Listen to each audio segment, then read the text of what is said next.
পরীক্ষার সময়ের থেকে সিলেবাস যখন বড় হয়।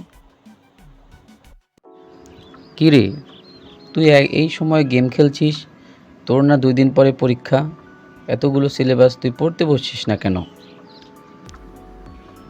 উফ, কি পড়বো, কিছুই ভালো লাগছে না। সিলেবাস শেষ করতে পারছি না, তার মধ্যে আবার খুবই বিরক্ত লাগছে। টাইমও মেনটেন করতে পারছি না, কিভাবে কি করব বুঝতে পারছি না। ঘুমাতে পারছি না, ঠিকমতো খেতে পারছি না, পড়ার টেনশনে কিছুই ভালো লাগছে না। তাই বিরক্ত হয়ে এসে আমি গেমস খেলছি। আ কি বলছিস তুই এইগুলি? এই সময় এই কথা? রুটিন কর, রুটিনটা এখনই কর। সকালের বেলায় রাখবি পড়ার জন্য, দুপুরে খাওয়া ঘুম বিশ্রাম, বিকেল বেলায় হাঁটাহাঁটি, রাতের বেলায় তোর পড়া, সারাদিনে যা পড়েছিস তার রিভিশন দিবি। এইভাবে যদি তুই পরীক্ষার আগ পর্যন্ত পড়তে থাকিস তাহলে তুই অবশ্যই সিলেবাস শেষ করতে পারবি। ভাই, তুই এখন তোর গেম খেলা বন্ধ কর।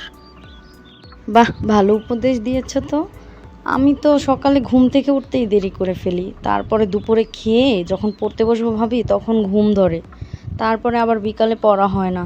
রাত্রে পড়বো করে সিলেবাসের কথা মনে পড়লে আর পড়ি না। আমি আসলেই সব অনিয়ম করে ফেলি। খুব সুন্দর একটি কথা বলেছ, নিয়ম করে পড়লে আসলেই পড়াটা অনেক সহজ হয়ে যাবে।